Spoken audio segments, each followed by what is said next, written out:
It's been 3 hours since counting began, and what a 3 hours it's been. Talking about the Bihar elections with me is Chandan Nandy, and Chandan and I have both been on ground zero briefly in the last 1 month.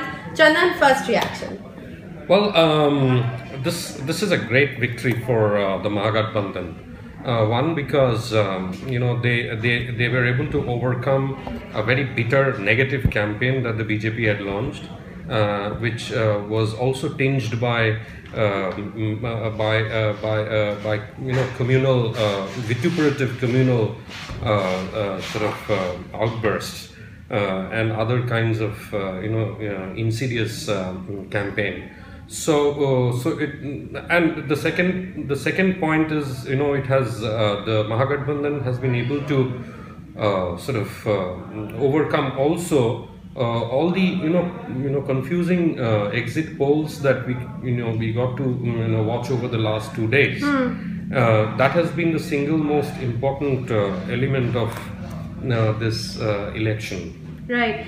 Also, I just want to go through the last 3 hours. There's been a lot of churning even here at the Quint's newsroom, because it all started out with the BJP leading, and many of us journalists who were on ground zero were quite surprised by those initial leads. But what did you think of the initial confusion? It's been quite a morning with people almost calling it, top journalists in the country calling it a BJP election, and all of that dramatically changing at about 10 a.m. I think that's what happens when you have all these stupid, if I might call them, exit polls at the back of your mind. One of the polls suggested that the BJP is going to get 155 seats. Now, where do they stand? Where does another premier television channel, which had proclaimed midway through these 3 hours that the BJP is going to form the government in Patna with about 145 to 149 seats, where do they stand? Yeah. So it was this constant, tug of war, so to say, in between numbers, which was exciting, but it was at around the halfway mark of this 3 hours that the JDU took a decisive sort of lead. Yeah. And now it's very clear that they are going to form government. It's interesting that you say that the JDU has taken a decisive lead, because the official election commission results that are out on the election commission website, there's the National Election Commission website, are in fact saying that it's the RJD that is still leading.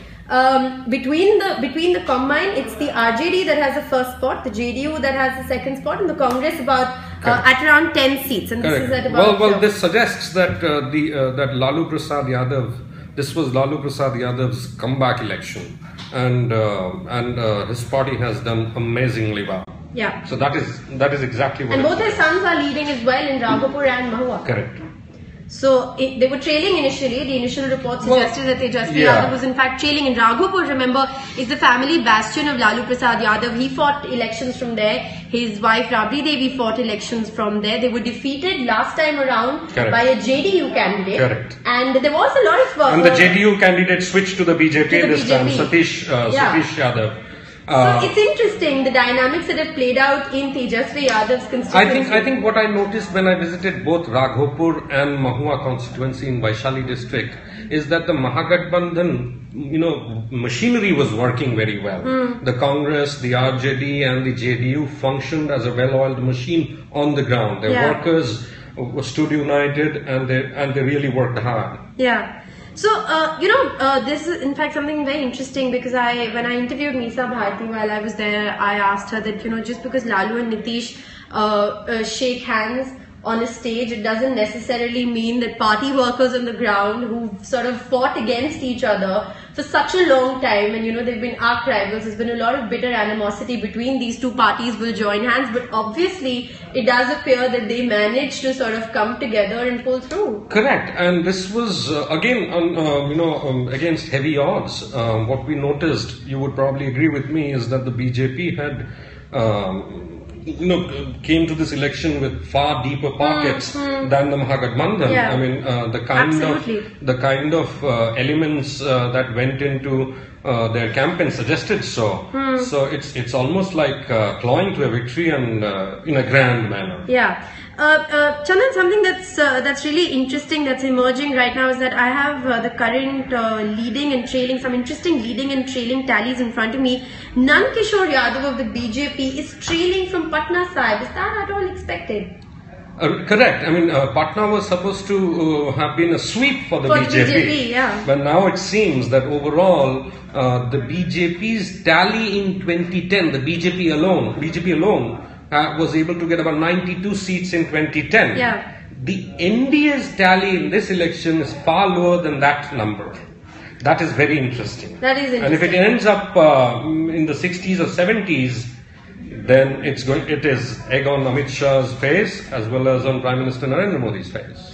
Absolutely. Before I pose my next question to Chandan, remember the Quint is live on Periscope. You can ask me any questions that you may have. I will post them to Chandan. Anything at all about this election that excites you, puzzles you, any comments that we may have, you can join the conversation. We'll be more than happy to engage with you. But just talking about the BJP from where we left off, this is going to be telling on Prime Minister Narendra Modi's leadership, given the fact that, Lok Sabha and state elections, assembly elections are always very different. One does This is what political scientists call a split ticket election, where the electorate, mind you, BJP and its allies got 31 seats. That's right.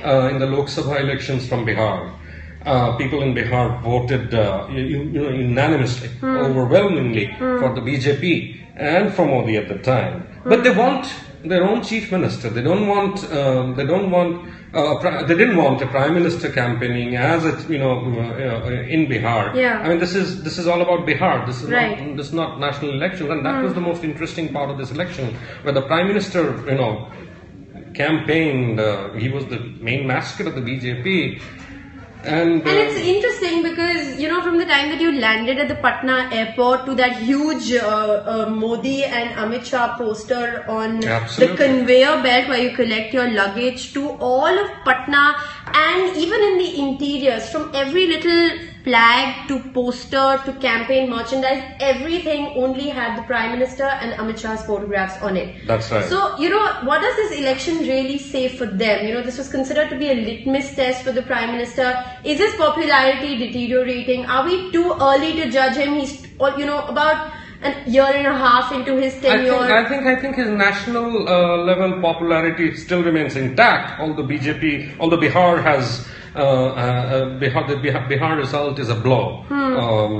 I'm not sure what Amit Shah's fate will be in the party. Yeah. But this must be a sobering lesson for both of them. And elections are approaching in Assam, in Bengal, where in Assam that is in 2017, but more immediately in Assam and Bengal, where the BJP expects to do well.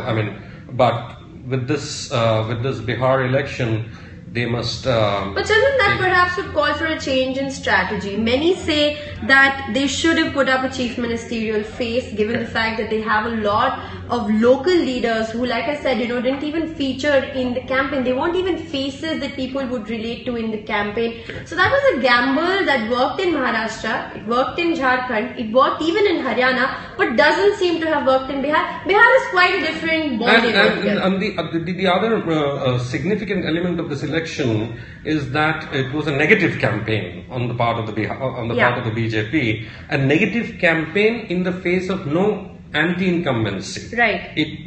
Wherever there is anti-incumbency, negative campaign will work. Right. Elections in Maharashtra showed that. Yeah. So, but it did not work here because there was no anti-incumbency. Absolutely. And also, perhaps the Jungle Raj jibes haven't gone down too well with the Bihari. Absolutely. Bihar didn't want to be called the jungle. Of course. I moved around Bihar, drove about 1800 kilometers all across.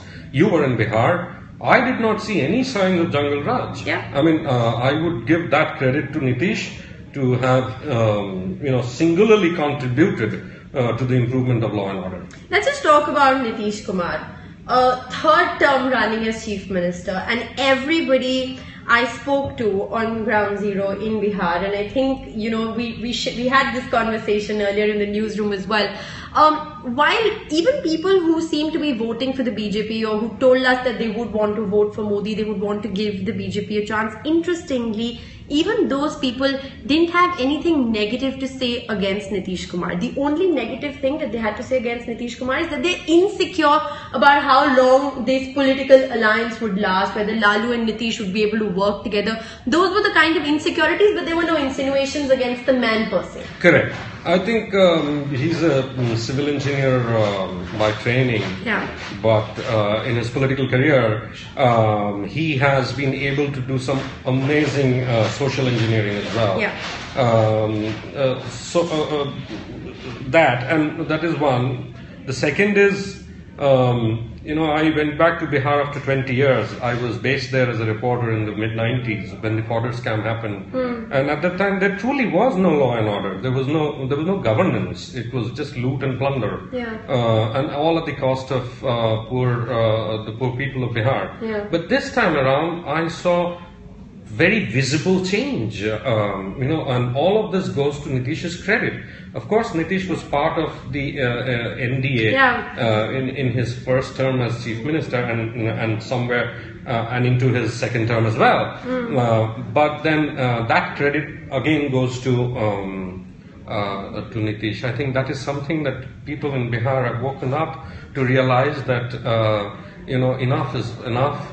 And they like other people in India also have aspirations and look towards greater development. Yeah, Chandan, we're still talking on the basis of trends, and things change every 2-3 minutes. Trends can reverse, things can go up and down, leading and trailing.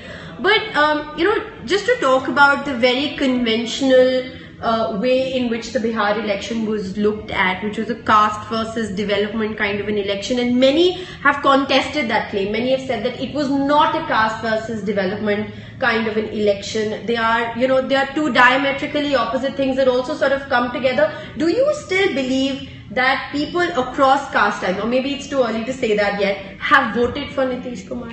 I think that is correct, and in a democratizing society where there are ethnic groups, or if we can sort of call them ethnic groups in the sense that if you sort of describe them as different categories. These categories are not bounded categories. There is a lot of fluidity in among these categories. Right. So we initially thought that the EBCs would vote en bloc for the NDA, but that was not the truth. Yeah. I mean, it seems that the EBCs also voted for the Mahagathbandhan. Right. And the other single important factor in this election which should be spoken about is the turnout of women in greater numbers. Absolutely. And how women would have voted for Nitish. I think that is one analysis that we all need to sit down and do. Women voters, that's a really interesting element that you brought up, because women voters have never voted in Bihar like the way they did in this election. And I spoke to women voters in urban pockets of Bihar as well as rural pockets of Bihar, and women, especially in the rural pockets of Bihar, just appeared that they were voting, all of them were voting for Nitish Kumar. Well, even if I don't sort of go to the extent of saying that all of them voted for Nitish Kumar, but my sense is, all of this social schemes that Nitish brought in. I mean, cycles for girl students belonging to the marginalized section of the population, the improvement of law and order, maybe even his promise to get rid of to sort of impose prohibition in the state. All of these might have contributed towards women voting in large numbers. We spoke about cycles and motorcycles, and in a selfie interview that I did with my cab driver in Bihar, he said something very interesting. It sort of just, it stuck with me. He said that he would rather vote for Nitish over Modi because Nitish promises to give cycles. So I said to him, but isn't motorcycle better than cycle? So he says people in Bihar don't have the money to fuel those motorcycles. Cycle will run on air, hawa bhara ke hum चल लेंगे. Absolutely. So, do you think that the BJP has perhaps miscalculated or misunderstood, where Bihar is socially or economically? Has there been some kind of a miscalculation? They perhaps sold them a dream too big that they were not ready to see just yet? I think people in Bihar, from a very basic perspective, people in Bihar have just about begun to taste the fruits of development. And the different heads of development, if I would say so, bijli, pani, sadak, law and order, these are very basic to people. I mean, you give them that and they would probably put greater store on you than schemes that were announced by the central government earlier. Yeah. The Prime Minister never spoke about all the social schemes that he announced once he took power at the center. That was missing from his speech in his rallies in Bihar. Yeah. Chandan, it's 11:20 almost, and the Mahagathbandhan has quite comfortably crossed the halfway mark. We're quite sure Nitish Kumar is going to be the next chief minister. Absolutely. Just, talking about the way going forward, given the fact that, Nitish Kumar and Narendra Modi don't get along, how difficult is it going to be for Nitish Kumar to be chief minister for a third term? I think, at the back of his mind, the Prime Minister would have realized that he has been given a bloody nose. And I'm sure center-state relations will work fine now. I mean, with this kind of a majority, the center cannot ignore Bihar, and I think it should be good. And as far as Nitish is concerned, if he keeps on with his good work on development, we never know what the fourth term might hold for him. Or what 2017 national elections might hold for him. You're absolutely correct. Many people say that, while it was a survival test for Lalu Prasad Yadav, it was a litmus test for Prime Minister Narendra Modi, it was perhaps Nitish Kumar's big entry into national politics. Yes, that he might be able to take that step as we get closer to 2019. Let's just talk a little bit about the allies, and I want to bring in the Congress over there. About 10 minutes ago, the Congress, according to official election commission data, has is leading, I beg your pardon, in 10 seats. What do you make of I think again it's what I said earlier. It's the Mahagathbandhan machinery that works so well that propelled the Congress's fortunes in Bihar. I think that is key. Where each of these three components played very individual as well as a unified role. But do you think the Congress really did play an individual role? Chandan, you could talk about the pockets where you travelled, but the pockets that I travelled to, I saw absolutely nothing of the Congress there. That's Not right. a single flag. No campaigning really taking place on the ground. It's all just that one Sonia and Rahul poster in the larger Mahagathbandhan poster. That's all the presence of the Congress that was, according to my Right, but they were very visible in the fifth phase of the election, the region that went in for the fifth phase of elections, especially in the Simanchal area, where obviously they were able to get Muslim votes. Just going by initial reactions that are pouring in from BJP leaders, we've seen Ram Madhav, who's the General Secretary of the BJP, come out and say that we will accept the people's mandate. It's almost like, they've conceded defeat, but I suppose they have no real option. How is this verdict now going to affect the internal politics of the BJP? Internal politics of the BJP, which was already going through quite a churning period. Well, it's a little difficult and it's a little early to say that, the knives will be out in the BJP now. Amit Shah has called for a parliamentary board meeting tomorrow, and we have to wait for the outcome of that meeting. But the murmurs would begin now, I think. My sense is that Mr. Modi is not going to change horses midstream, and Amit Shah is likely to continue as the president, because you do that now and you head for a bigger debacle in the states going in for election in the next couple of years. Pardon me for being cheeky, if you think I'm being cheeky, but While we're talking about the internal churning within the BJP, at around 10 a.m. this morning, Prime Minister Narendra Modi went to wish LK Advani a happy birthday. LK Advani turned 88 today. What do you make of that gesture in the middle of all of this? I mean, we all shared a couple of comments in the news. Why just LK Advani? I think the BJP must rue how it did not involve a few other senior leaders, MPs from Bihar in the election campaign. There were people who were mighty annoyed with the way the BJP's electoral planning was done and the manner in which the campaigning was done. There were at least 5 BJP MPs who did not take part in the campaigning. So, who are the key faces, Chandan? Who are the key faces of the BJP that should have, been at the forefront of the campaign? A person like Ravi Shankar Prasad, Rajiv Pratap Rudy. Did you expect these people to be at the forefront? Sushil Kumar Modi, Giriraj Singh. We didn't see any of these people at the forefront of the campaign. Exactly. These and there are other, Shatrughan Sinha, as he rightly claimed. Yes. I mean, that he was not even given. He gave dates to the BJP leadership, but they sort of fobbed him off. All of these people matter. I mean, the faces of LK Advani, of Murli Manohar Joshi, maybe of Shatrughan Sinha, of Chedi Paswan. All these are veterans, and that would probably have helped in toning down the negative campaign of the BJP. Right. But well, it didn't happen, and we really don't know. It's almost inexplicable to understand why the BJP leadership did not involve some of the top-notch party leaders from Bihar.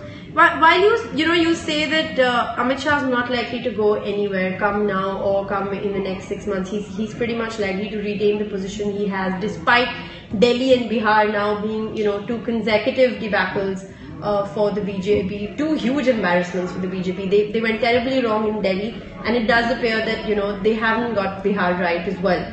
How do you think the party can now internally?